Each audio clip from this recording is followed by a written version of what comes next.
Шетелден инвестиция тарту ел экономикасын жақсартудың және бар қаржыны үнемдеудің тиімді жолы. Бұл туралы президент үкіметтің кеңейтілген отырысында шетелден инвестиция тарту және олардың мәселесін шешуге ерекше назар аударған еді. Дегенмен бұл мәселеде кедергілер аз емес. Тіпті мемлекет басшысының бастамасын белшесінен басқандар да бар болып шықты. Олар кімдер? Жай-жапсарын материалдан тамашалаңыздар. Қасым-Жомарт Тоқаев былтыр 2029 жылға қарай шетелден қосымша 150 миллиард доллар тікелей инвестиция тартамыз деген өршіл мақсат қойғанын айтып, бұл міндетті іске асыру үшін үкімет жанындағы инвестициялық штабқа туындаған проблемаларды жедел шеше алатын құзырет берілгенін атап өткен еді. Алайда қазақстандық кейбір шенеуніктер проблемаларды шешудің орнына оны өздері тауып отыр. Мәселен, Астанада Қазақстанға миллиардтаған қаржы құйып жатқан малазиялық инвестор мен Қазақстан ғарыш сапары ұлттық компаниясы арасында дау туындады. 2018 жылы малазиялық инвестор Хи Вэнге тиесілі King Development компаниясы Астанадағы 14 гектар аумақта ауқымды құрылыс жобасына қатысу үшін шақырылған. Жобаның жалпы құны 96 миллиард теңгеге жоспарланып, оның 20 миллиард теңгесін игерген. Бұл қаражатқа тұрғын үй кешендері мен халықаралық Тамыз Space School мектебі салынды. Сонымен қатар, инженерлік инфрақұрылымға 1,6 миллиард теңге жұмсалып, мектеп пен тұрғын үйлерді су, жарық және жылу жүйелеріне қосқан. Дегенмен 2024 жылдың ақпан айында Қазақстан ғарыш сапары ұлттық компаниясы күтпеген жерден келісімшартты бұзған. Это не вовремя оплаченная арендная плата за земельный участок. Вот этот земельный участок, который нам предоставили, чтобы юридически это правильно было оформлено, мы оформили договор аренды.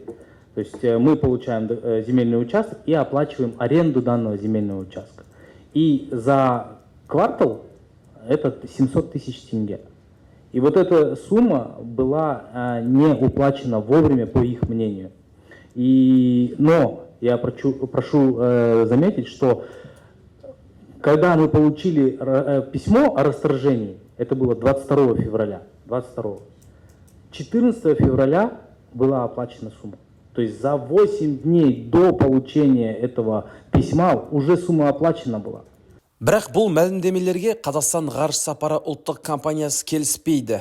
Компания өкілі Жанар Хасанова келісімшартты бұзуға 700 мың теңге қарыздан бөлік King Development компаниясы өзіне тиесілі міндеттерін толық орындамаған. Я, как уже озвучила ранее, это систематическое нарушение сроков строительства. За 7 лет компания построила только один жилой дом. И сейчас строится уже на протяжении 2 лет, строится второй дом. Первый дом, получается, там он 9-этажный, то есть он не такой большой, чтобы строить эти дома так долго по проекту. Они все 9, 8, 7 этажные. И за 7 лет построен только один дом. И ведь сейчас ведется строительство второго дома. Сколько должно быть? 6. Осылайша аталған мәселеге қатысты сот отырысы болып, Қазақстан ғарыш сапары мекемесінің барлық әрекеттері заңды деп танылды. Алайда шетелдік инвестор шешімге келіспейді және мұндай жағдайлар Қазақстанның экономикалық тұрақтылығына, елдің инвестициялық беделіне кері әсер ететінін жеткізді. Инвестордың заңгерлері халықаралық қауымдастыққа жүгінуді жоспарлап отыр. Ал Қазақстан ғарыш сапары келісімшартты бұзу Қазақстандағы инвестициялық климаттың тұрақсыздығын білдірмейді. Керісінше бұл заңды міндеттемелердің орындалуының маңыздылығын көрсететінін айтып, барлық әрекеттерін заң аясында жүзеге асырғанын алға тартуда. Ал мұндай жағдайда қайтпек керек.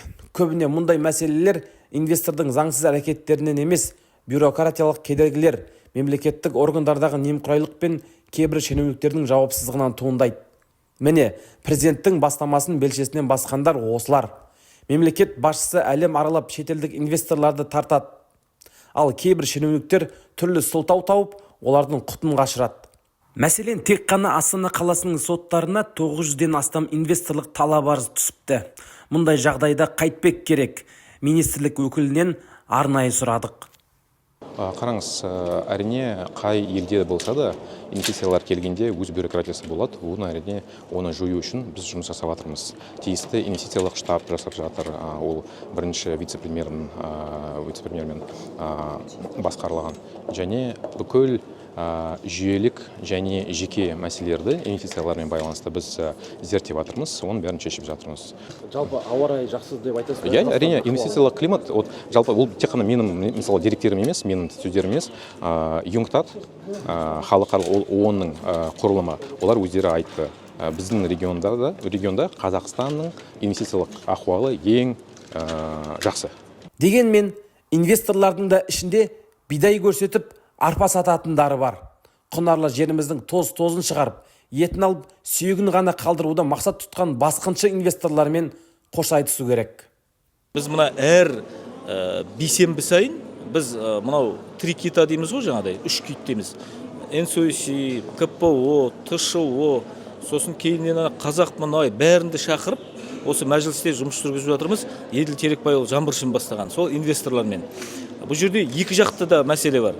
Осы кезге дейін 90-шы жылдар Қазақстанның нарығына келген көптеген инвесторлардың тарапынан да заң бұзушылықтар өте көп орын алып жатыр. Мысалы үшін мен өзім Батыс Қазақстан облысынан сайланған депутатпын, ол мәселені жақсы білем. Ақсай қаласында КПО БВ-дің тарапынан болған көптеген экологиялық құқық бұзушылықтар. Сонымен қатар мынау енді СРП мәселесі тағы бар. Жаңа қандай жағдайда жасалған білеміз ғой 90-шы жылдарда. Сондықтан қазіргі таңда біз осы мәселелер не үшін қазір бұрын-соңды мәжілісте бұндай жұмыстар атқарылған жоқ.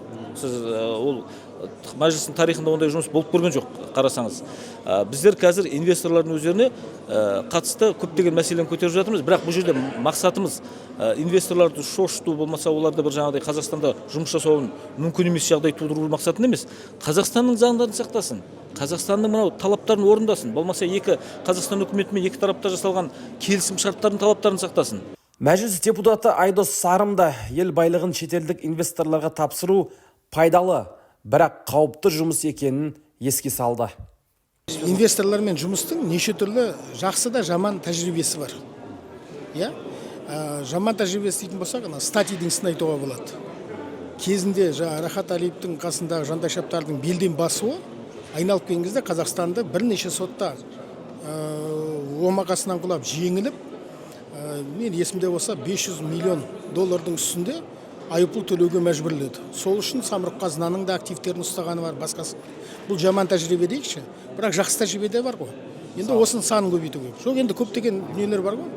Іске асқан, мінекей, жемқорлықтың ескеріші дейтін ЛРТ-ның өзін алыңыздар. Жақсы инвестор табылды, жақсы бақылауы бар, жақсы талап бар. Енді Құдай қаласа осы жыл аяқталады. Енді инвестордың шарты ғой.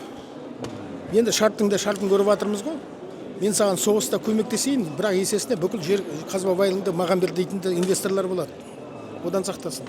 Инвестор тартып, онымен тиімді жұмыс істеу сарымайдан қыл суырғандай нәзік іс. Сондықтан ел мүддесін ескеріп, екі жаққа да тиімді инвестор табу бүгінгі күннің өзекті мәселесі болып қала бермек.